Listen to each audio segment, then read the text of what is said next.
Hi, everybody. My name is Rita Crompton, also known as the Inventor Lady, and I hope that you can join us for some of our monthly meetings. They are all virtual. On the second Thursday of the month, we do Colorado and Utah, and on the third Thursday of the month, we do everybody else. Rural America is invited. If you cannot get to an urban meeting in the larger cities, then by all means, join us. Everyone is welcome.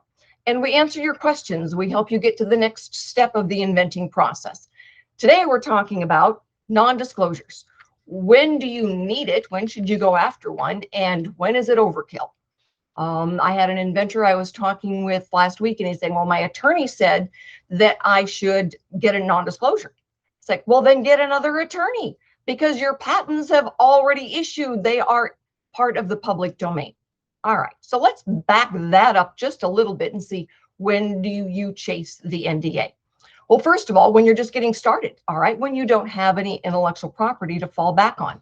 That's when you use the NDA, or I prefer the non-disclosure, non-compete, because after all, if you just tell somebody you can't say anything, it doesn't stop them from competing against you. And that's where a lot of inventors run into some trouble. It's like, well, you know, I told him, and the next thing I knew he was doing it. It's like, well, if he didn't sign the non-compete and you told him, you've got a problem. So the non-disclosure, non-compete is what you want to go after. It's a fairly simple, or should be a fairly simple, one-page document. Whomever you are talking to is not going to tell or compete against you.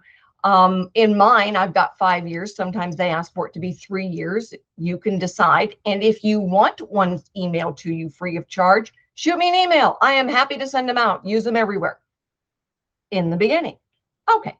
So when is it no longer, time to do that? All right. So first of all right, with your attorney, you have attorney-client privilege, so you don't ask an attorney.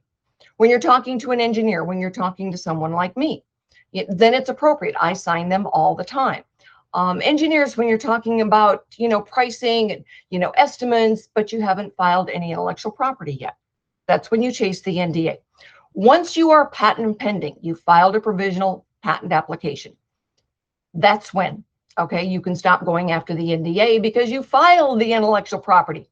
When you tell someone, I am patent pending, all right, that actually carries more weight than a non-disclosure does. So when I get an inventor that they're patent pending, all right, they've, certainly filed a provisional, maybe even then the utility or the non-provisional. Sometimes I'll recommend that, even with the provisional, especially if the client did it pro se, they should still chase that non-provisional, the non-disclosure, non-compete. All right, so with that in mind, if your attorney now has filed, your registered patent attorney has filed for you a provisional, it should be good enough to stand on its own. It should be good enough to protect you as being patent pending. If your attorney is telling you, you still need to chase that NDA, find another attorney, because they don't know what they're doing then, or they don't trust their own work. And if they don't trust their work, you shouldn't trust their work. All right, so now you're going to trade shows. You can't chase an NDA for every person that's going to come by. All right, if you've posted something online.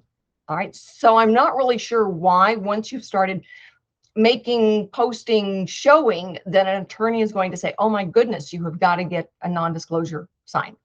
And again, a non-disclosure does not mean non-disclosure, non-compete. Sometimes there's a clause in there, you want to look for it. But if there is, then you're really, that's the good thing. You're getting the non-disclosure, non-compete in the early days. Once you are patent pending, all right. And I understand there are some qualifiers in that. If the attorney used a template, now then you still need an NDA because you need to find another attorney. Every provisional patent application, every utility patent, or the non-provisional, people use both ways of describing the same thing, right, should be strong enough to stand up in court. And that means you no longer need the NDA. So if your attorney is telling you, you still need that NDA, you still need that non-disclosure, non-compete, again, find another attorney, because they know they did a crummy job. That's why you file a patent. All right. And at 18 months after the filing, it's part of the public domain. Anybody can find it. And so when your attorney is saying, oh my goodness, you still need to chase that NDA, that's when it becomes overkill. That's what makes me crazy. So when you're getting feedback from family and friends, well, maybe some of your family members you trust, but otherwise, you know, if it's maybe colleagues at work, definitely you get the NDA signed. All right. NDA, non-disclosure, non-compete. Really want to focus on that non-compete. You tell somebody at work about what you're doing and they're thinking, oh, that's a really good idea. All right. So when you're talking then to your attorney and they said, oh, you know, I become like your partner. No, attorneys are work for hire. You treat them as such. You're the boss. Engineers, work for hire. Don't, when they see it and they've signed now, you know, if it's early on, the non-disclosure, non-compete, you want to make sure they understand. They don't get to compete against you. All right. Don't let someone talk you into letting them be your partner. All right. No, because then the attorney controls it. He gets to start telling you what to do. You're supposed to be the boss. You're paying the invoice. All right. Be really, really wary when someone thinks, oh my goodness, you've got such a brilliant idea. Let me be a partner. All right. Well, partners don't just do the work, they put in the money. They certainly don't send you an invoice.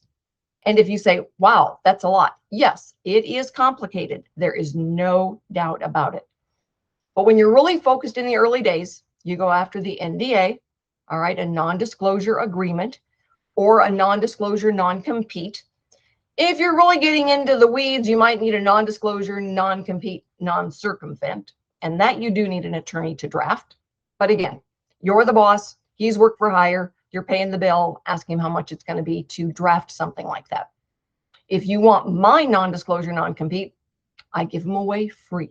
All you need to do is shoot me an email, rita@inventorlady.com, and say, can you email me your non-disclosure, non-compete? And I am happy to do so. If you have any other questions about the process, shoot me an email, give me a call, join one of our meetings. It'd be nice to have you. Thanks.